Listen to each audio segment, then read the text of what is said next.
Today I will be commencing the world's shortest monthly wrap-up.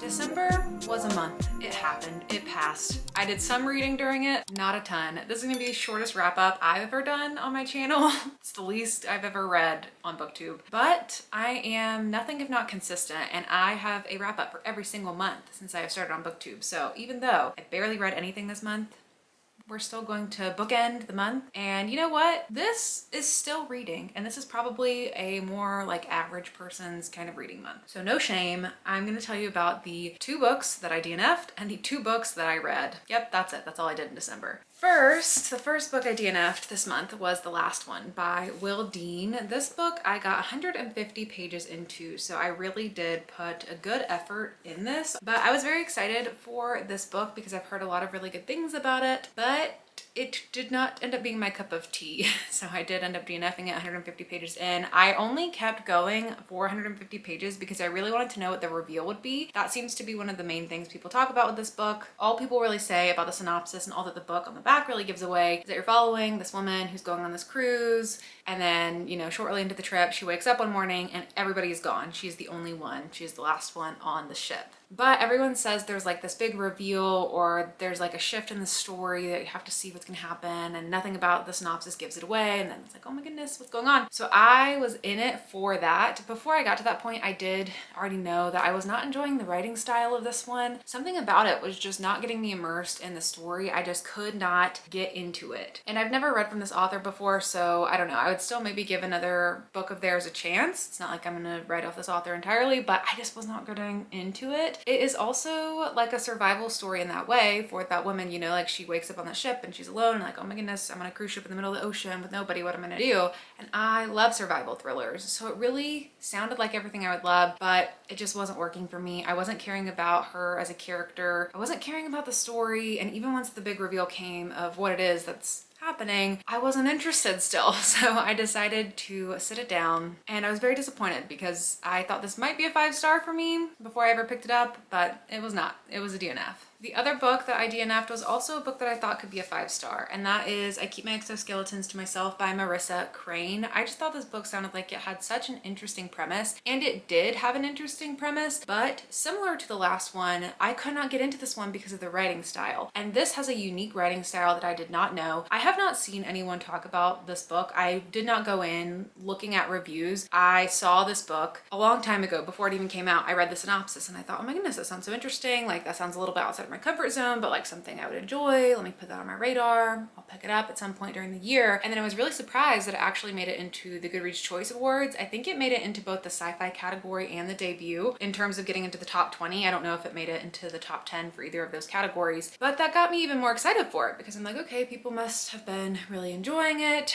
And the premise of this one is that it's set in this dystopian society where, as punishment for your crimes, you are given a shadow of yourself that follows you around, and so you can always physically see who has committed crimes and who hasn't. And in the story, you're following one woman who has just lost her wife. They just had a baby and she lost her wife, and now she's raising the baby by herself, but the baby also has a shadow around it, and you're following them together through the society. It's a queer story. It's a story about resilience and grief, and it just sounded really beautiful, like something I would really enjoy. But what I didn't know about it is that it was going to be written entirely in vignettes. And if you're unfamiliar with what that means, it essentially just means really short little scenes over and over and over again. Like, you're just seeing little glimpses. It's not a very flowing narrative. The vignettes do go together, but it's kind of like tiny streams of consciousness that is putting the writing together. You can see here how some of them are super short, like only a couple lines. Some are more like a paragraph length. Some go the length of a page or two, but it was just exhausting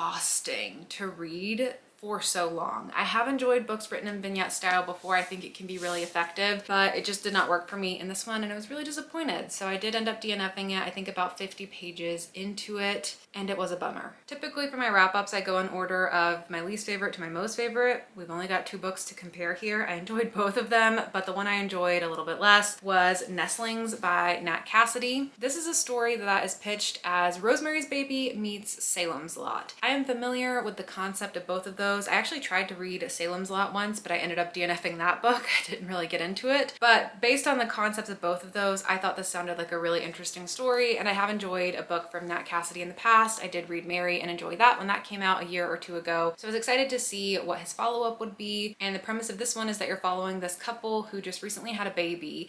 And after having the baby, the mother had complications during labor and she is now paralyzed from the waist down. So she is in a wheelchair. Her whole life has changed. Her husband's life has changed, being like her caretaker now. And they have this new baby. So it's very stressful for them. But then they get this opportunity to live in this really nice apartment. They won the housing lottery in New York. And there's this apartment building called the Deptford, which is known to be this like really private luxury kind of place where rich people live. And they get the chance to go live there. So they move into the building, but then weird things start happening with the baby. It is a shorter book. It's under 300 pages. I didn't expect it to be that length, especially since Mary was a little bit long. I think it was closer to 400 pages, and then this one is quite short. And all in all, I did enjoy the story, but I did feel like it was slower paced than I wanted it to be. I spent a significant portion of the book ready to like get something going, and it took a while to get there. I think the end was super strong. I think there were some really creepy moments in here, just some depictions that are images that will stay in my mind, like really, really good on the creep factor, which isn't something I always get in the type of horror books that I read. So it was nice to get that and be like, oh, that's actually kind of scary. Like, I love to be scared by a book, but in general, like it did just kind of drag for me, the pacing to get to that part. Overall, I'm giving it a 3.5 stars, so still a good rating, but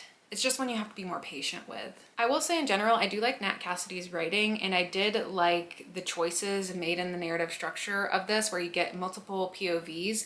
It was a little unclear because it's not like you get full chapters from people's POVs and that there's names at the top so you always know exactly what you're reading. It's kind of just like blended, and stories like that always make me kind of feel like when you're watching a movie because you can just like shift between characters' perspectives so easily. And Nat Cassidy is also a playwright. I think he may have written some scripts as well. He's done a lot of things in his career, so that makes sense for that to be his writing style too. I think it's a cool, unique thing that he does. So all in all, I would recommend it, but just know it's a slower pace, like it's a slower burn to get to the creepiness that comes at the end. And then the book that I loved this month was Monstrilio by Gerardo Samano Cordova. This actually ended up making it into my best books of the year. If you missed that video, go check it out. I talked about my top 15 reads of this year, and this was one of them, a book that I squeezed in right at the end of the year. So I'm really glad I got to it before filming that video, so I was able to capture it in my year of reading because this book was such a standout for me. And honestly, I knew it would be.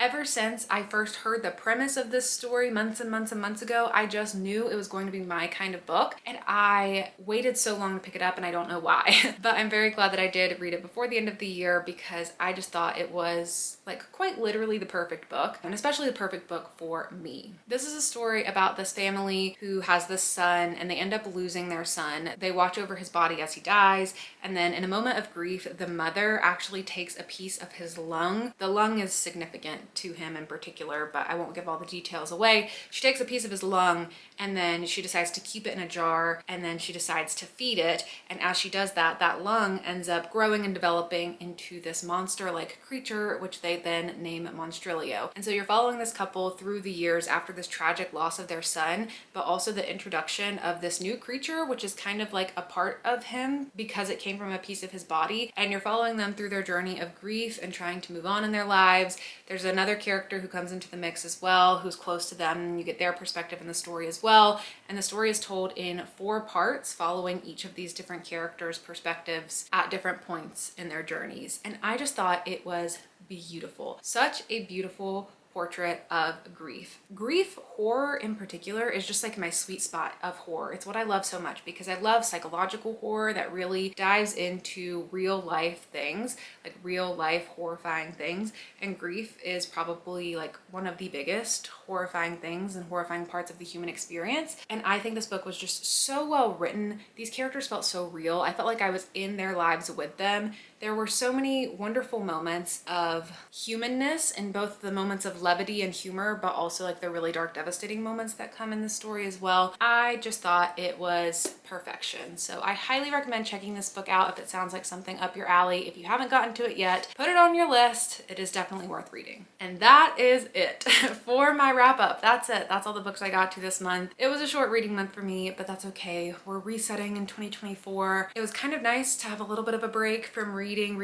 consuming. It gave me time to just reset, to plan for next year, and to just give myself a little bit of a break. Let me know down in the comments below how your month went in December. Let me know if you found any new favorites, especially at the end of the year. It's always nice to find a favorite right there at the end. And let me know if I convinced you to pick up any of the books that I talked about today. But that is it for me. Thank you so much for watching, and I'll see you all in my next video. Bye!